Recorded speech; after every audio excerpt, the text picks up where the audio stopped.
ఆ ఫోటోలో ఎవరు ఉన్నారు? సాక్షాత్ అశోక్ గజపతిరాజు గారు,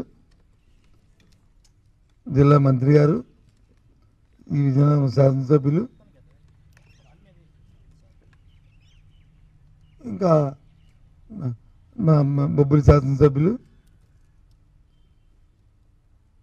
నెల్లిమలలో ఉన్న కొందరు పెద్ద నాయకులు అందరూ ఉన్నారు. ఈ ఫోటోలో ఉన్న సారాంశం ఏంటి? ఒక 3 సంవత్సరాల కింద,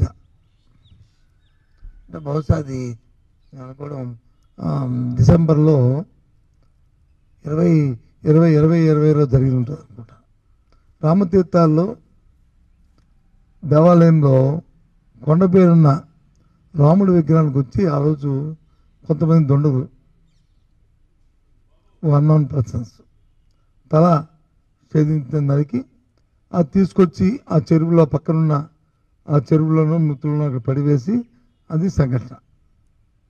దాని మీద పెద్ద ఎత్తున నిరసనలు వచ్చాయి.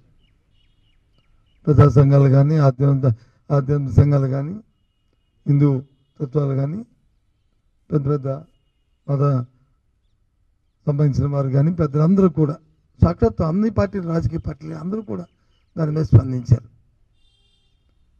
మేము కూడా దాన్ని పూర్వపరాలు తీసుకుంటూ దాని మీద తక్షణమే ఎవరైతే చేశారో వాళ్ళని చర్య తీసుకోవాలని చెప్పి మేము కూడా డిమాండ్ చేస్తాం. తదుపరి అప్పుడున్న పోలీస్ అధికారులతో ఒక కమిటీని కూడా, ఒక ఎంక్వైరీకి ఒక కమిటీ కూడా, ఒక 3 అధికారులతో కమిటీని కూడా వేయడం కూడా జరిగింది. వాళ్ళు కూడా పర్యవేక్షించారు. ఫైనల్గా ఏం తేల్చారంటే, ఒక వ్యక్తిని మీద ఈ అభియోగాన్ని ఆపాదించి ఆ వ్యక్తిని చేటు కింద పెట్టి మిగతా వాళ్ళని ఇన్వెస్టిగేషన్ చేస్తున్నాము ఇంకా అని చెప్పని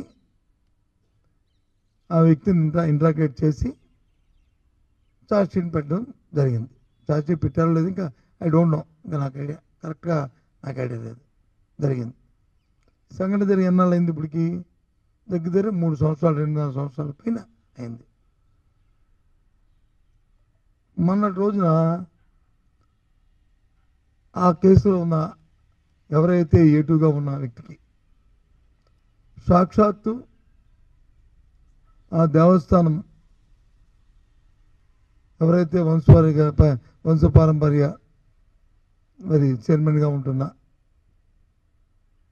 అశోక్ గజపతిరాజు చేతి మీదుగా స్థానిక ప్రజాప్రతినిధులు అందరూ కలిపి 5 లక్షల రూపాయలని ఎవరైతే ముద్దాయిగా ఉన్న వ్యక్తి ఉన్నారో అతనికి ఇవ్వడం జరిగింది. ఆ డబ్బు కూడా ఎవరిది? పార్టీది కాదు, ముఖ్యమంత్రి సహాయ నిధి నుంచి. అయితే మీరెందుకు ఇప్పుడు మీరు మాట్లాడుతున్నారంటే, నేను అడుగుతుంది ఒకే ఒక్క ప్రశ్న సూటిగా ఈ ప్రభుత్వాన్ని, పెద్దల్ని, ఈ పత్రికొండ పెద్దల్ని. ఆ రోజు ఈ సంఘటన జరిగిన తర్వాత ఈ వ్యక్తి మీద ఏమైనా రాజకీయమైన ఉద్దేశంతో అతని మీద కేసు పెట్టించారా? ఒకటి. ఒకవేళ పెట్టిస్తే ఆ కేసుని విత్డ్రా చేసుకొని అతనికి హెరాస్మెంట్ జరిగింది, కొట్టారు, తిట్టారు అని చెప్పని పోలీసు చేసిందని చెప్పని ఆయనకి సాయం అందించండి. ఎవరైతే ఆ రోజు ఒక ఫాల్స్ కేసు అయితే ఆ ఫాల్స్ కేసు చేసిన అధికారుల మీద చర్య తీసుకోండి.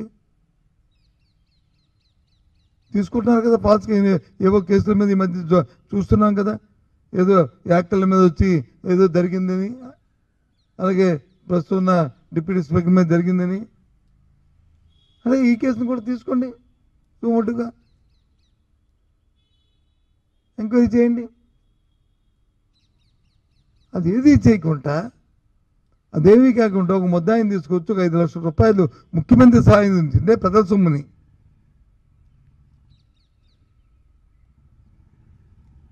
ఇస్తే నాకు ఆ వ్యక్తితో సంబంధం లేదు. వ్యవస్థకి ఏమి మీరు సమాధానం చెప్పదలుచుకున్నారు? వ్యవస్థకి మీరు ఏం ఏంటి మీరు ఇచ్చే మెసేజ్? మీ పార్టీ తెచ్చుకోండి, 5 కాకపోతే 50 లక్షలు ఇచ్చుకోండి, అభ్యంతరాలు ఎవరికి ఇచ్చుకునేస్తే అది పార్టీ, అది అది సొంతం.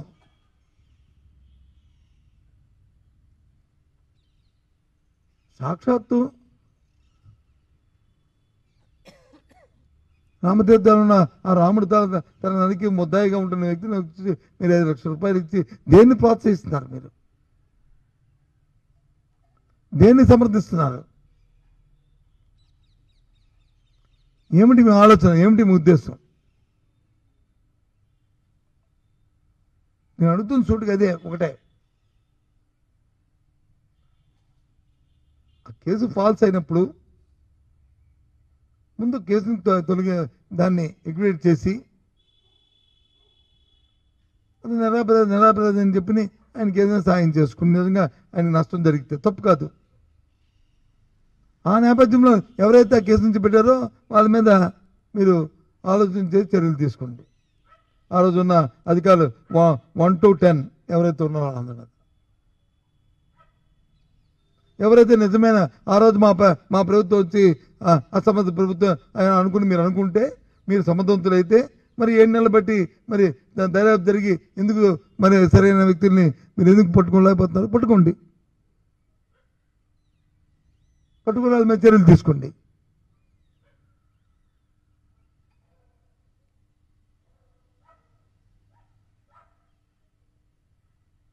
ప్రభుత్వం ఉందంటే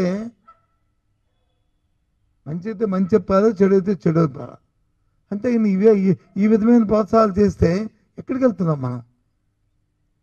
ఏ కోణంలో వెళ్తున్నాం?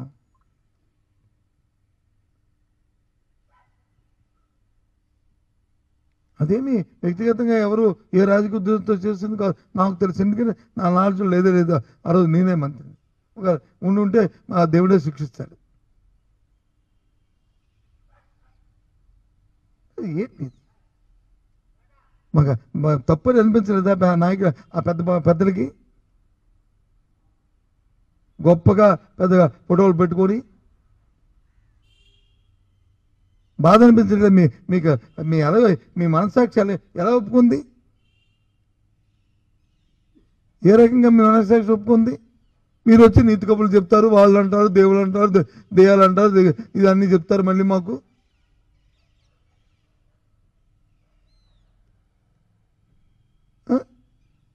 I'm sorry. కాబట్టి నేను సూటిగా ఈ ప్రభుత్వాన్ని కోరుతున్నాను. ఈయనకి కానీ అందులో సంబంధం లేదనుకుంటే ఆ కేసును ఎక్వివేట్ చేయండి. ఆ వ్యక్తికైనా ఉపశమనం కలుగుతుంది. చేసి ఎవరైతే ఇలాంటి ఫాల్స్ కేసు పెట్టారో, ఎవరో ఇన్వాల్వ్మెంట్ ఏది ఉందో, అధికారులైనా అనధికారులైనా, మా ప్రభుత్వంలో అయినా సరే ఒకవేళ అనధికారులు ఎవరైనా వీళ్ళ మీద ప్రోత్సాహాలు ఉండి మీరు కానీ రుజువు చేస్తే అందరి మీద చర్య తీసుకోండి. అప్పుడు ఒక మంచి మెసేజ్, గుడ్ మెసేజ్ వెళ్తుంది సమాజానికి. అంతేగాని ఇలాంటి చిల్లర పనులు చేసి మన వ్యక్తిత్వాలను దిగదార్చుకొని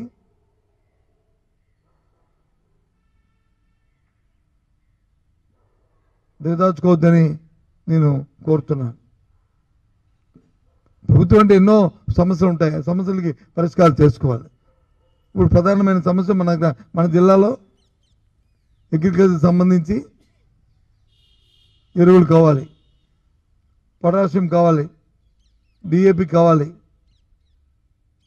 ఇప్పుడు పొటాషియం డిఏపి ఇప్పుడు చాలా అవసరం మనకి. ఎందుకంటే రెండో పంట పోయిన తర్వాత మనం జొన్న రెండో పంట అయిన తర్వాత జొన్నలు వేసుకుంటాం. జొన్నలకి ఇవాళ ఏపుగా వచ్చి దిగుబడి రావాలంటే పొటాషియం చాలా అవసరం. డిఏపి దొరకట్లే. బస్తాకి 50 రూపాయలు ఎక్కువ ఇచ్చి కొనుక్కునే పరిస్థితి అయినా సరే దొరకట్లేదు. పూర్వం అయితే రైతు భరోసా కేంద్రాల్లో అందుబాటులోకి ఉండే ఊర్లో దొరికింది. ఇప్పుడు ఊర్లో దొరకదు కదా, షాపుల్లోకి వెళ్ళి దొరకట్లేదు. అసలు మీ దృష్టికి వచ్చిందా అది? అధికారులకి అనధికారులకి అధికారులకి అధికారులు ఉన్న నాయకులకి అడుగుతున్నారు. అసలు మీ దృష్టికి ఈ అంశం వచ్చిందా?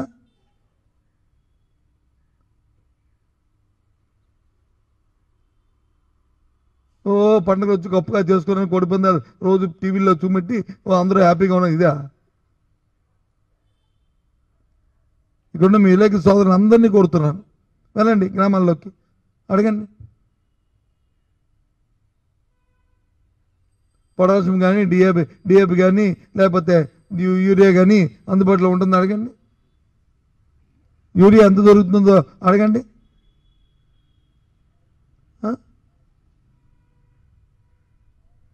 ప్రభుత్వ ధర 270 రూపాయలు అంటే 320 రూపాయలకు ₹1 తక్కువ లేకుండా కూడా తక్కువ లేకుండా అమ్ముతున్నా. అంటే 50 రూపాయలు ఎక్కువ పైపెచ్చా కానీ 50 రూపాయలు లోపు తక్కువ ఇస్తే అక్కడ దొరకట్లే, బ్లాక్లో కూడా. వాస్తవం ఇది.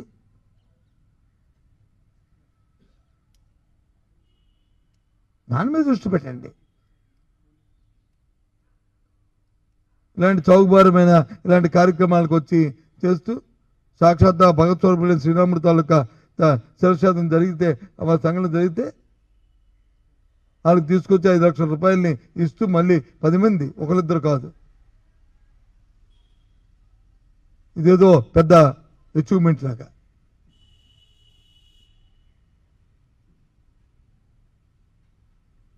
ఏదో వరల్డ్ కప్లో గెలుచుకున్న టెండూల్కర్కో లేకపోతే ఎవరికో వాళ్ళకి అవార్డు ఇచ్చినట్టు అందరూ కూడా. ఏంటండి ఇది? దయచేసి అందుకనే ఇంతకు ముందే పండగ ముందే నేను మీతో మాట్లాడుకున్నా, పండగ ముందు ఈ విషయాలు మాట్లాడడం సంబంధించిన కాదని ఆగాను. ఎవరినో విమర్శించడానికో లేకపోతే ఎత్తేడి మేము వేలు పెట్టి చూపెట్టడానికో నేను చెప్తున్న మాట కాదు. ఇది తప్పు, ఇలాంటి పునరావృతం కాకూడదనే ఉద్దేశంతో చెప్తున్న మాటలు.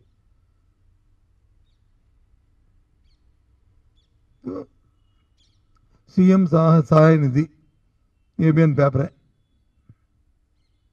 కానీ ఇదేం పార్టీ నుంచి ఇచ్చింది కాదు.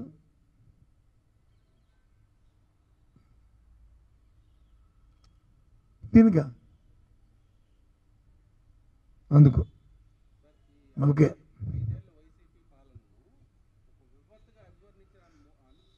చెప్తాను. ఆయన చెప్పింది కూడా నిన్న నాకు అర్థమైంది హిందీలో, పురంధేశ్ గారు బయటికి చెప్పింది కాదు. 14 నుంచి 19 వరకు అని చెప్పాడు ఆయన.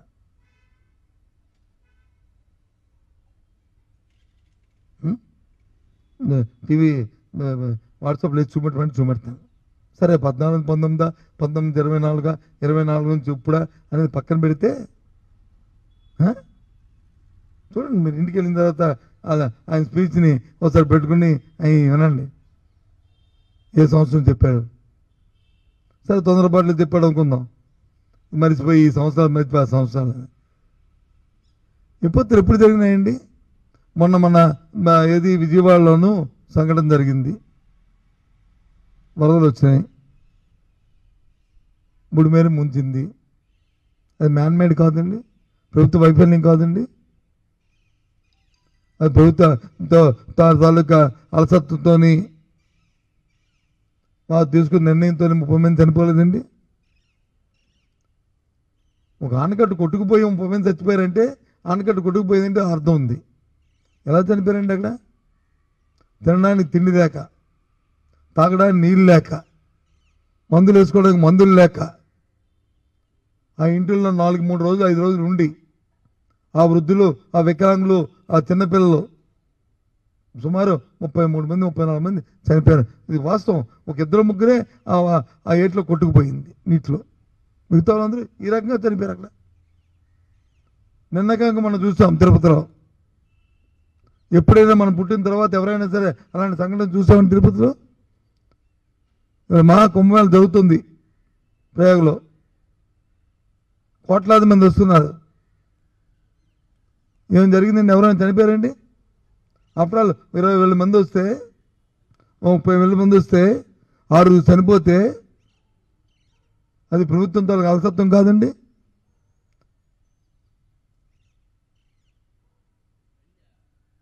చెప్పండి. ఇది మ్యాన్మేడ్ కాదండి. ఇది అవి పెట్టుకొని ఎవరి మీద బురద జల్లడం కంటే ఎందుకు ఇవి? బురద జల్లే ముందు 1 వేలు చూపెట్టే ముందు 4 వేలు మనం చూపెడుతున్నాయి. ఏంటి విధ్వంసం జరిగింది? ఏంటి ఏ కార్యక్రమం జరిగింది విధ్వంసం? విద్యారంగంలోనే వచ్చి ఇంగ్లీష్ మీడియం పెట్టడం తప్ప లేదు. వెళ్ళండి, పదండి, వెళ్దాం రేపు ఉదయం ఏ స్కూల్కి అయినా సరే. మిడ్ డే మీల్స్లో వచ్చి అప్పుడు బాగుంది అప్పుడు బాగుంది పిల్లల్ని అడుగుదాం, పదండి.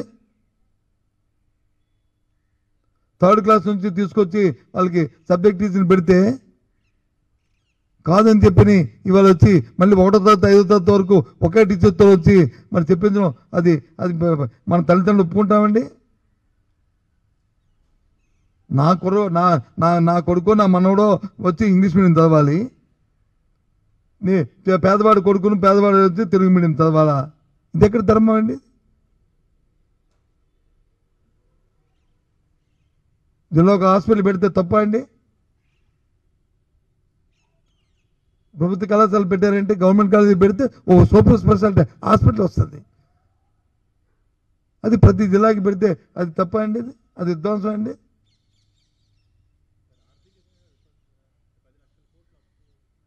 చెప్పాను 10 లక్షల కోట్ల అప్పు కాదు కాదు కాదు అని 10 సార్లు మేము చెప్పిన తర్వాత కూడా వాళ్ళు ఇచ్చిన లెక్క ప్రకారం కాదు కదా.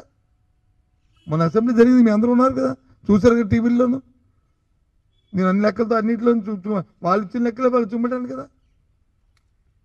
6,54,000 కోట్లు సుమారు 7 లక్షల కోట్ల రూపాయల లెక్కనే వచ్చిందని చెప్పాము. ఏది ఇంక్లూడింగ్ 2004 నుంచి రాష్ట్ర విభజన జరిగిన 14 నుంచి జరిగిన దాంతో కలిపి ఎక్కెచ్చి చూస్తే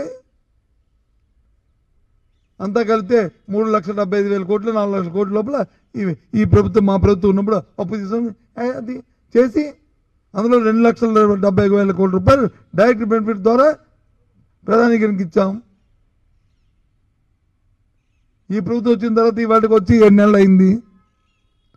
సుమారు 70,000 కోట్ల అప్పు తీసుకొచ్చారు. పెన్షన్ పెంచిన 1,000 రూపాయలు తప్ప, 3 సిలిండర్ 1 సిలిండర్ తప్ప ఇది దేనికి ఇచ్చారు చెప్పండి? ఖర్చు ఎంత అయింది చెప్పండి? ఆలోచించమండి. మరి ఏమైంది ఆ డబ్బంతా? నేను రోజు చూశాను, పండుగ ముందు వచ్చి పాత బకాయిలు ఇస్తానంట, అది వచ్చి ప్రజలకు వచ్చి ఇది ఇస్తున్నట్టంట. ఇది ఎక్కడండి పండగ సంబరం? ప్రతి ప్రభుత్వానికి కూడా పాత బకాయిలు ఉంటాయి. గత ప్రభుత్వాలు వచ్చినప్పుడు అప్పుడు కూడా పాత బకాయిలు ఉన్నాయి. మా పాత బకాయిలు లేని ప్రభుత్వం కంటిన్యూస్ ప్రాసెస్ అది. ఓ ప్రభుత్వం వచ్చి ఓ 10% ఉంటో 10, 12 ఉంటో 10, 15 ఉంటో 10, ఓసారి వచ్చి 20 ఉంటే ఉంటుంది.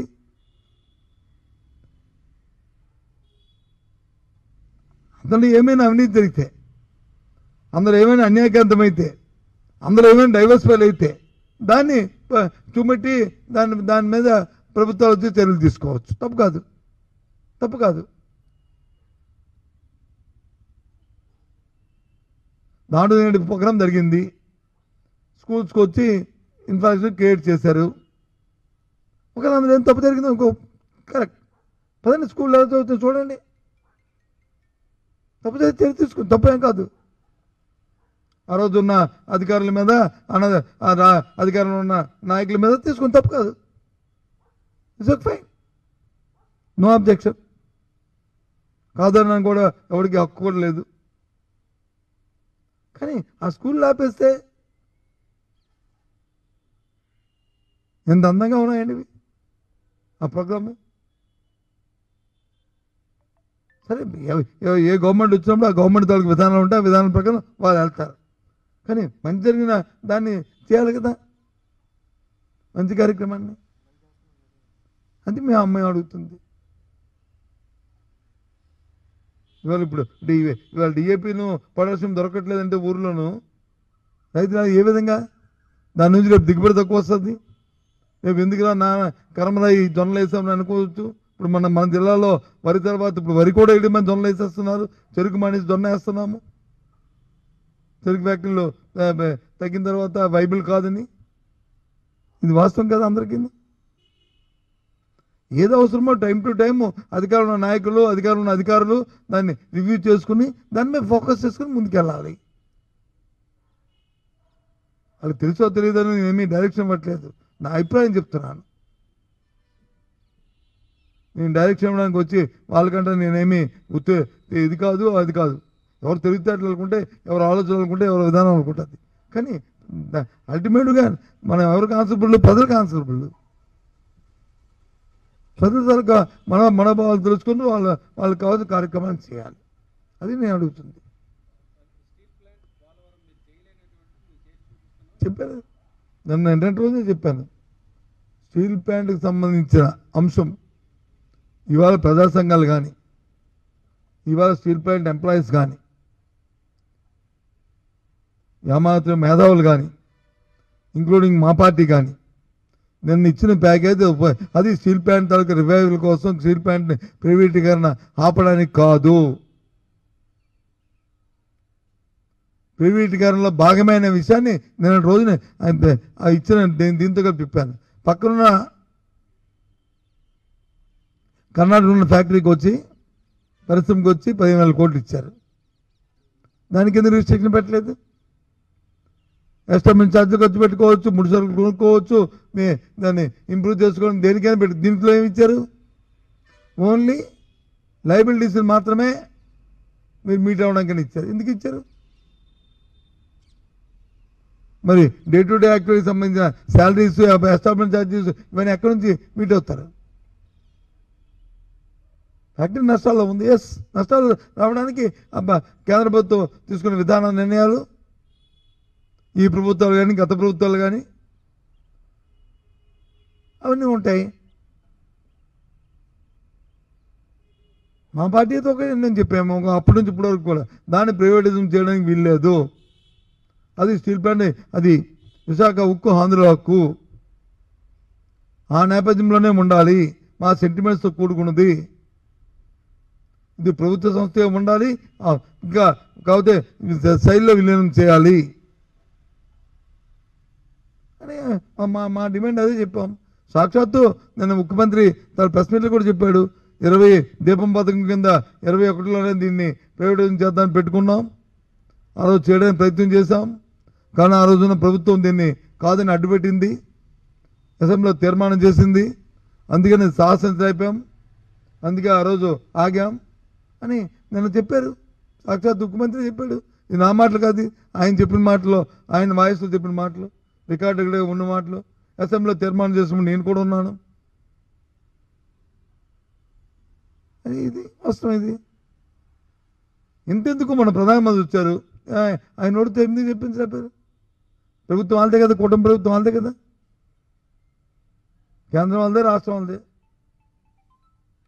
పోయినప్పుడంటే కేంద్రం వచ్చి భారతీయ జనతా పార్టీది, రాష్ట్రం వచ్చి వైసీపీ పార్టీ. మేము రిక్వెస్ట్ చేసుకోవడం తప్ప అమలు జరపాలా లేదనేది వాళ్ళది మా మీద ఆధారపడి లేరు వాళ్ళు. ఇప్పుడు అలా కాదు కదా. ఇప్పుడు ప్రభుత్వం మీద ప్రభుత్వం ఇప్పుడు ఆధారపడి ఉంది కదా. ఎందుకు చూసుకోలేపారు? ఎవరు తప్పుది? మేము క్లారిటీగా ఉంది మా తాలూకు ఆలోచన, మా తాలూకు విధానం, మా ఆలోచన.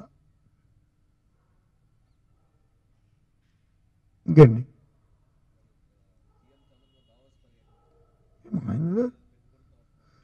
అన్నీ వచ్చిన తర్వాత మాట్లాడుకుందాం. ఇప్పుడు ఎందుకు మనం ఊహించుకుని ఆయన అచ్చే ఏం తేడు అని మనం దాన్ని శుభం కోరాలి కానీ శకునం కోరకూడదు కదా.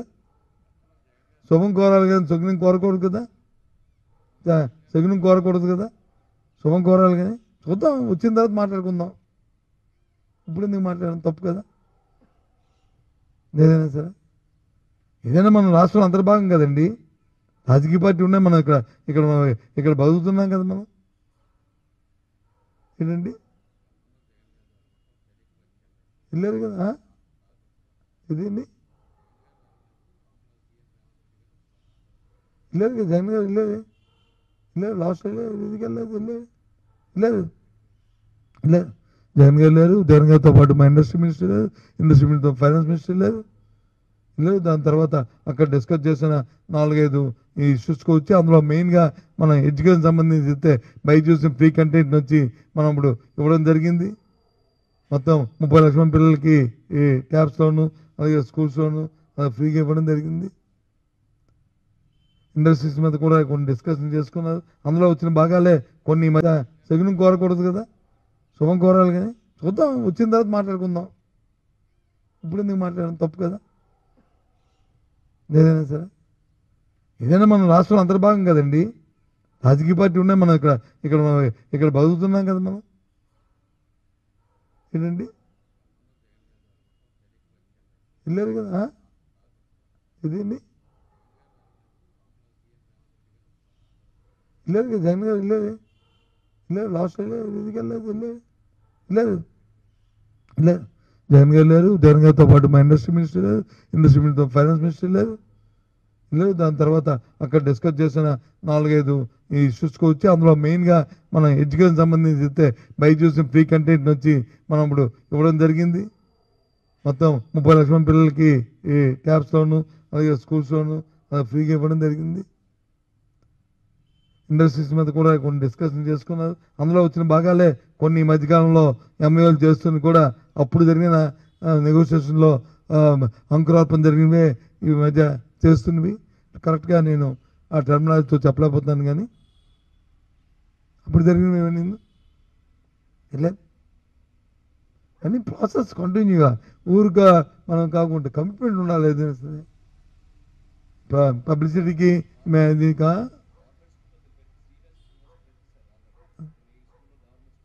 అవును. ఎవరండి కాదండి, అధ్యయనం చేయకుండా పిల్లల మీద వచ్చి ప్రభావం పెడితే తల్లిదండ్రులు ఊరుకుంటారండి? అలాగే పిల్లలకి అక్కర్లేదండి.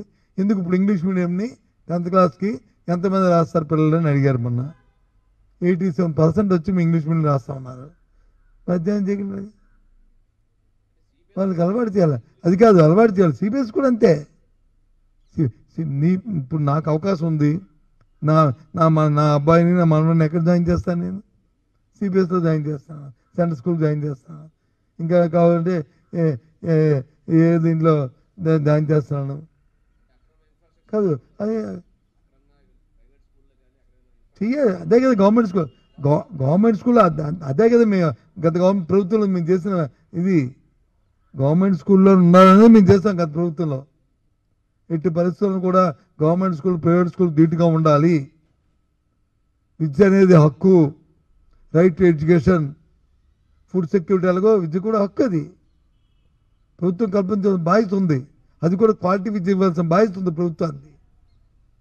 అంతేగాని ఏదో మా చదివితే పోతాను పడి కాదు. అది హక్కు, విద్య హక్కు. చేయాలి, చేశాం కదా, మానలే కదా.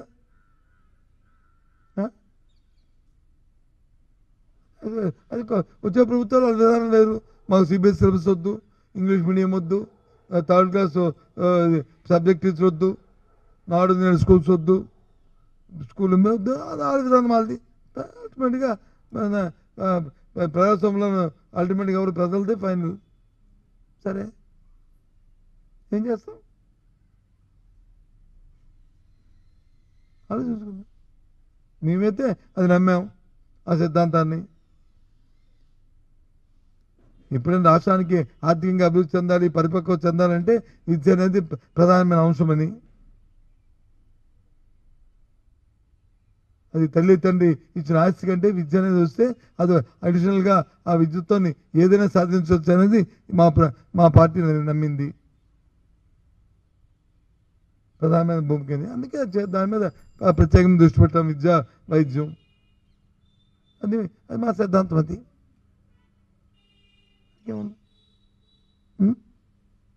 అది మరి ఎందుకు మీరు దీని మీద ఆలోచించలేదు నాకు అర్థం అవ్వలేదు. మీ సోదరులు అందరూ కూడా ఇదేమీ రాజకీయ ఇష్యూ కాదు. ఒకసారి మీరు కూడా ఇలాంటి ఇష్యూలు వచ్చినప్పుడు కొన్ని దాని మీద రెస్పాండ్ అవుతుంటేనే సమాజానికి మేలు. ఐఎమ్ సారీ టు సైజ్, ఏమనుకోవద్దు నేను సైజ్ చేశాను. ఓకేనా? Thank you.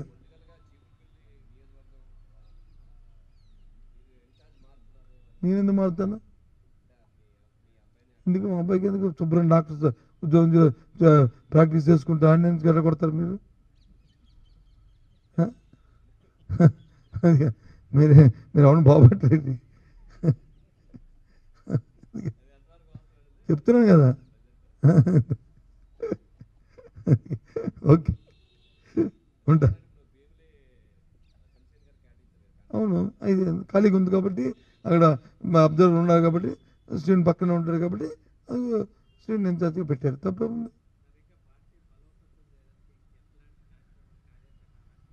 చేస్తున్నాం కదా రోజు రోజు మేము చూస్తున్నాం కదా. మా మా పని మేము చేస్తున్నాం కదా.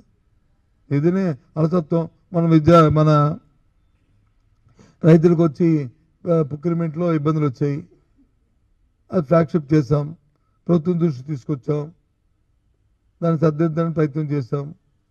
దాని తర్వాత వచ్చి రెండోది వచ్చి విద్యుత్ ఛార్జీలు పెరిగిన దాని మీద ఆ పెంపు మీద ట్యూబ్ ఛార్జీలు దాని మీద కూడా ప్రజల తరఫున వచ్చి ప్రభుత్వం తీసుకొచ్చాం. దాని మీద కూడా మేము మాట్లాడాము. దాని మీద మొన్నటిసారి మళ్ళీ రెగ్యులేటరీ కమిటీ చేసినప్పుడు మళ్ళీ పెంచమనే ఆలోచనని ప్రభుత్వం తీసుకొస్తుంది ముందుకి. మేము ఎప్పుడైతే మేము దాని మీద ఎలుగెత్తడం అవుతున్నాయి. దాని మీద మొన్న విద్యార్థులకు వచ్చి 29వ తారీఖు లోపల కానీ ఫీజు రింబర్స్మెంట్ ఇవ్వకపోతే దాని మీద కూడా ఉద్యమిస్తామని చెప్పాం. మొన్న ఏదో రీచ్ చేస్తానికి అడ్జస్ట్మెంట్ అవ్వలేదు, అయితే దాని మీద కూడా ఆలోచిస్తాం. ప్రజల తరపున ప్రజల గొంతుని ప్రభుత్వాన్ని దృష్టికి తీసుకురావాలి. అది రాజకీయ పార్టీ తాలూకా సిద్ధాంతం, ఆలోచన. కాబట్టి ఆ కార్యక్రమే చేస్తున్నాం మేము. పెండింగ్లు అనేవి ఎప్పుడు పెడుతుంటారండి? నీకంటూ పెండింగ్ అనేది పని అయిన 3 నెలల తర్వాత ఇస్తావా, నువ్వు 3 నెలలు 4 నెలల ముందు ఇస్తావా జీతం? 4 నెలలు అయిన తర్వాత ఇస్తావు. డిసెంబర్కి ఇచ్చాము లాస్ట్ టైము, తర్వాత ఇద్దాం అనుకున్నాము, ఎలక్షన్లు వచ్చాయి. ఇండస్ట్రీస్ మీద కూడా కొన్ని డిస్కషన్ చేసుకున్నారు. అందులో వచ్చిన భాగాలే కొన్ని ఈ మధ్యకాలంలో ఎంఏలు చేస్తున్న కూడా అప్పుడు జరిగిన నెగోషియేషన్లో అంకురార్పణ జరిగినవే ఈ మధ్య చేస్తున్నవి. కరెక్ట్గా నేను ఆ టర్మినాలజీతో చెప్పలేకపోతున్నాను, కానీ అప్పుడు జరిగినవి ఏమైంది వెళ్ళలేదు. కానీ ప్రాసెస్ కంటిన్యూగా ఊరుగా మనం కాకుండా కమిట్మెంట్ ఉండాలి. ఏదైనా పబ్లిసిటీకి దీనికా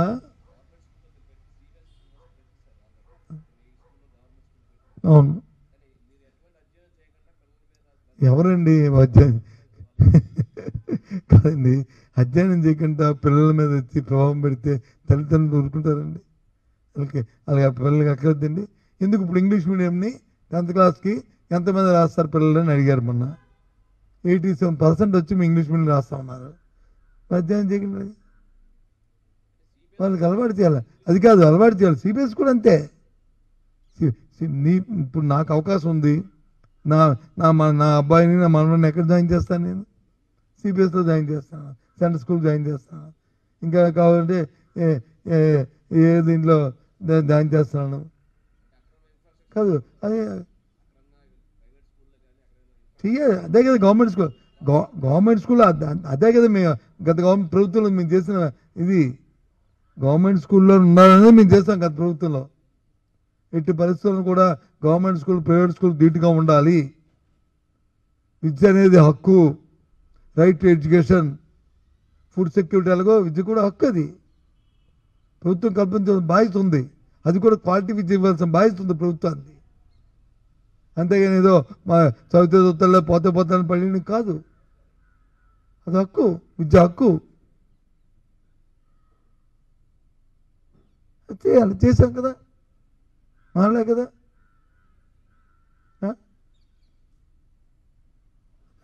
అది వచ్చే ప్రభుత్వాలు వాళ్ళ విధానం లేదు. మాకు సిబిఎస్ సిలబస్ వద్దు, ఇంగ్లీష్ మీడియం వద్దు, 3rd క్లాస్ సబ్జెక్ట్ టీచర్ వద్దు, నాడు నేడు స్కూల్స్ వద్దు, స్కూల్ వద్దు. అది ఆ విధానం వాళ్ళది.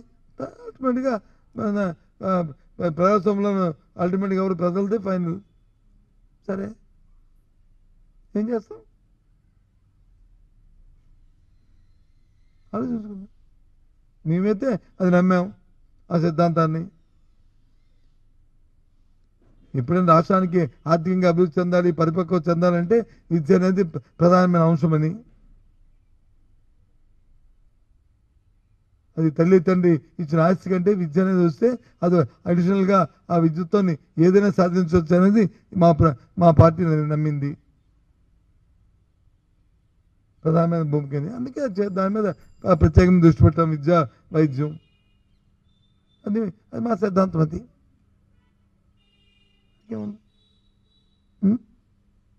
అది మరి ఎందుకు మీరు దీని మీద ఆలోచించలేదు నాకు అర్థం అవ్వలేదు.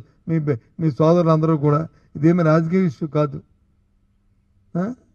ఒకసారి మీరు కూడా ఇలాంటి ఇష్యూలు వచ్చినప్పుడు కొన్ని దాని మీద రెస్పాండ్ అవుతుంటేనే సమాజానికి మేలు. ఐఎమ్ సారీ టు సైజ్, నేను అనుకోవద్దు నేను సైజ్ చేశాను. ఓకేనా? Thank you.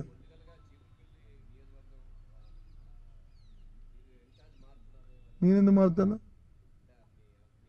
ఎందుకు మా అబ్బాయికి ఎందుకు శుభ్రం డాక్టర్స్ ఉద్యోగం ప్రాక్టీస్ చేసుకుంటా అని ఎందుకు ఎట్లా కొడతారు మీరు?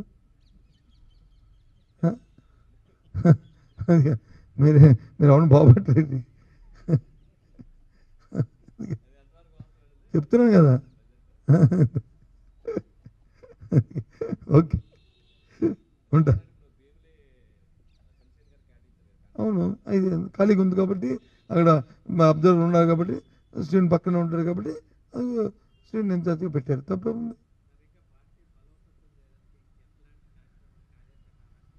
చేస్తున్నాం కదా రోజు మేము చూస్తున్నాం కదా.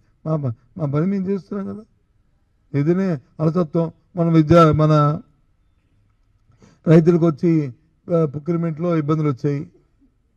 అది ఫ్లాగ్షిప్ చేసాం, ప్రభుత్వం దృష్టి తీసుకొచ్చాం, దాన్ని సర్దిద్దడానికి ప్రయత్నం చేసాం. దాని తర్వాత వచ్చి రెండోది వచ్చి విద్యుత్ ఛార్జీలు పెరిగిన దాని మీద ఆ పెంపు మీద ట్యూబ్ ఛార్జీలు దాని మీద కూడా ప్రజల తరఫున వచ్చి ప్రభుత్వం తీసుకొచ్చాం. దాని మీద కూడా మేము మాట్లాడాము. దాని మీద మొదటిసారి మళ్ళీ రెగ్యులేటరీ కమిటీ చేసినప్పుడు మళ్ళీ పెంచమనే ఆలోచనని ప్రభుత్వం తీసుకొస్తుంది ముందుకి. ఎప్పుడైతే మేము దాని మీద ఎగెత్తునో అవుతున్నాయి. దాని మీద మొన్న విద్యార్థులకు వచ్చి 29వ తారీఖు లోపల కానీ ఫీజు రింబర్స్మెంట్ ఇవ్వకపోతే దాని మీద కూడా ఉద్యమిస్తామని చెప్పాం. మొన్న ఏదో రీచ్ చేస్తామని ఇంకా అడ్జస్ట్మెంట్ అవ్వలేదు. అయితే దాని మీద కూడా ఆలోచిస్తాం. ప్రజల తరపున ప్రజల గొంతుని ప్రభుత్వాన్ని దృష్టికి తీసుకురావాలి. అది రాజకీయ పార్టీ తాలూకా సిద్ధాంతం, ఆలోచన.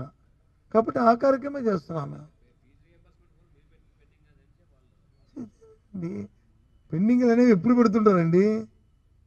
నీకంటూ పెండింగ్ అనేది పని అయిన 3 నెలల తర్వాత ఇస్తావా?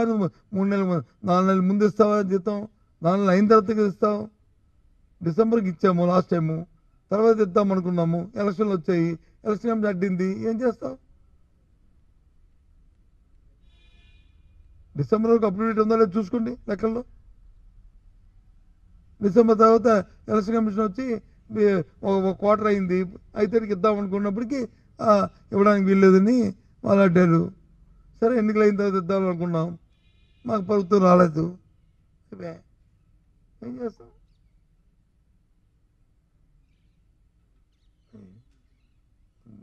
అంతేగాని ప్రాసెస్తో ఉంటాయి.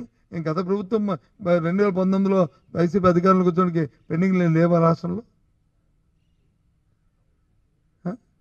విత్తన సంస్థలకు ఇవ్వాలా, విత్తనాల సప్లైజర్లకు ఇవ్వాలా, ఆరోగ్యశ్రీకి ఇవ్వాలా, ఫీజు రింబర్స్మెంట్కి ఇవ్వాలా. ఎవరన్నా పక్కనే ధాన్యం ప్రొక్యూర్మెంట్కి ఇవ్వాలా, మరి అలాగే బిల్లులకి ఇవ్వాలా. అది ముందు మీరు అడుగుతుంది తీసుకుంటే వాళ్ళు ఎక్కడైనా తెచ్చి చూపించండి. అది ఉన్నాయి కదా ఫింగర్ ట్రిప్స్లో మొన్న కౌన్సిల్లో మాట్లాడిన డిస్కషన్లో. కానీ ప్రాసెస్ అలాగని చెప్పి ఆ ప్రభుత్వం పెట్టింది, ఈ ప్రభుత్వం పెట్టింది, ఇదంతా అవుతుంటుంది. కాదని ఎవరున్నారు ఇవాళ? కేసు సహజమే కదా. మన డబ్బులు అయిపోతే హాస్పిటల్ ఎలా రన్ అవుద్ది? అలా గత ప్రభుత్వం కూడా మమ్మల్ని కూడా వాళ్ళు చెప్పేవారు. చెప్తేప్పటికి మేము రిలీజ్ చేసేవాళ్ళం అడ్జస్ట్మెంట్ చూసుకొని. కానీ ఇప్పుడు అలా ఆపేశారు. ఏదో మళ్ళీ మారుస్తారండి. అది ఏ ప్రమాదం వస్తుందో పేదవాడికి. మళ్ళీ ఇన్సూరెన్స్లో దాంట్లో తెస్తారని అది వచ్చిన తర్వాత మాట్లాడుకుందాం. ముందెందుకు అనవసరం. ఏదండి?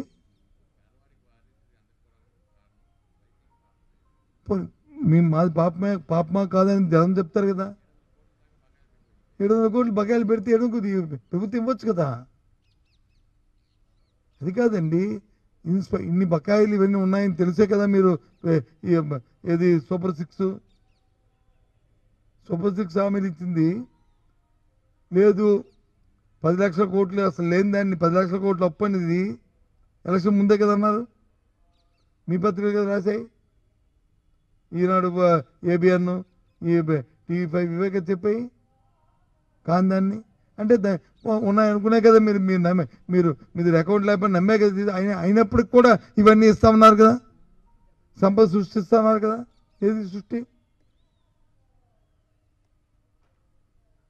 వీళ్ళకి పెద్దలకి ఇచ్చిన వాగ్దానాలు ఎగ్గొట్టేటివును, వాళ్ళకి వస్తున్న వెల్ఫేర్ని వచ్చి దానికి ప్లాస్టర్ అంటించడం, అదే వెల్ఫేర్, అదే సృష్టి, సంపద సృష్టి. ఏంటి తరచు ఆదాయాన్ని ఏ రకంగా పెంచాలి? ఇప్పుడు గత 7 నెలలుగా GST ఘోరంగా దేశంలో ఎక్కడ లేని విధంగా ఆంధ్ర రాష్ట్రంలో వచ్చి తగ్గింది. ఎందుకు తగ్గింది? కారణం ఏంటి? అంటే కొనుగోలు శక్తి తగ్గింది. Simple logic. కొనుగోలు శక్తి తగ్గింది. నువ్వు కొంటే కదా GST వస్తుంది. నువ్వు ఇల్లు కడితే కదా సిమెంట్ మీద GST వస్తుంది, లేకపోతే ఐరన్ మీద GST వస్తుంది. రిజిస్ట్రేషన్ చేస్తే కదా, ప్లాట్ రిజిస్ట్రేషన్ చేస్తే కదా నీకు వచ్చి రిజిస్ట్రేషన్ ఛార్జీలు వస్తాయి, రియల్ ఎస్టేట్ పెరుగుతుంది. నేను ఇంతకీ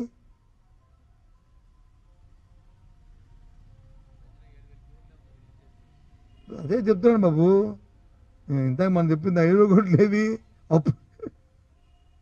ఈ 6 నెలల్లో జరిగిన కార్యక్రమాలకి నువ్వు ఇవన్నీ 6 నెలల్లోనూ ఆర్యూసీకి ఎంత అవుద్ది? పాత వదిలే, 6 నెలలు ఎంత అవుద్ది? 2,800 కోట్లు. సంవత్సరానికి 2,600 కోట్లు అయ్యేది. ఈ 6 నెలలు అంటే 1,100 కోట్లు అవుద్దా? గత సంవత్సరం ఆరోగ్యశ్రీకి ఆంధ్ర రాష్ట్ర ప్రభుత్వం ఖర్చు పెట్టింది 2,340 కోట్లు. అంటే దీని సబ్జెక్టు కరెక్షన్ అంకెల్లో 100 ఎక్కువ తక్కువ ఉంటుంది.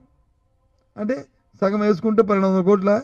మరి ఈ 6 నెలల్లో మీరు 1,200 కోట్లు రిలీజ్ చేయాలి కదా. పాత వదిలిద్దాం. ఏది? ఈ 6 నెలల్లో జరిగిన అవి తీర్చడానికే, పాత బకాయిలు కాదు.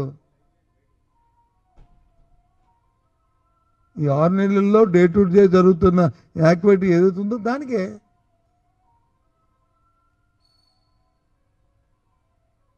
ఏ అంశం తీసుకొని లెక్క పెట్టండి, అదే చూడండి, చెప్పండి.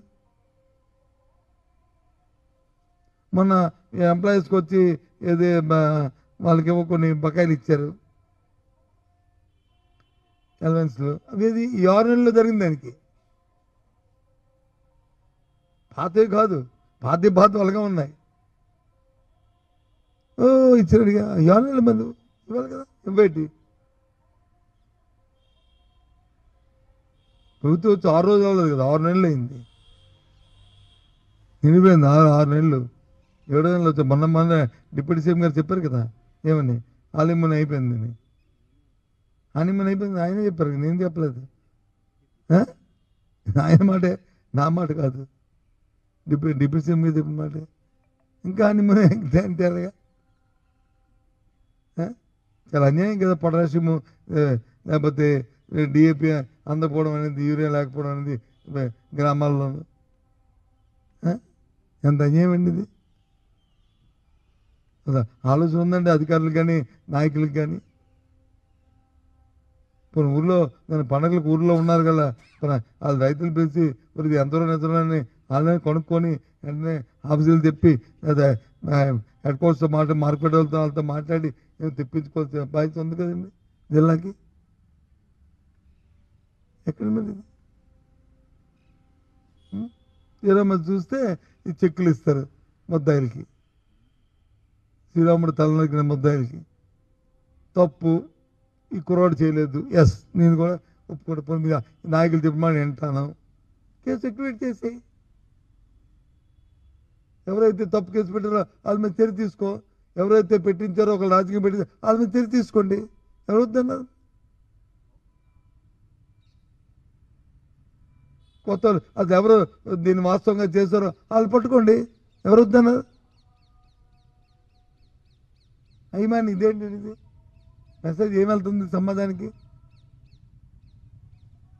అసలు నాకు ఓ బాధ ఉంది, నిజంగా చెప్తాను. అసలు మిమ్మల్ని అనాలి కానీ ఈ విషయాన్ని మీరు ఎందుకు అని అడగలేదని ఏమనుకోవద్దు దయచేసి. ఉంటాను. Bye, see you, good luck.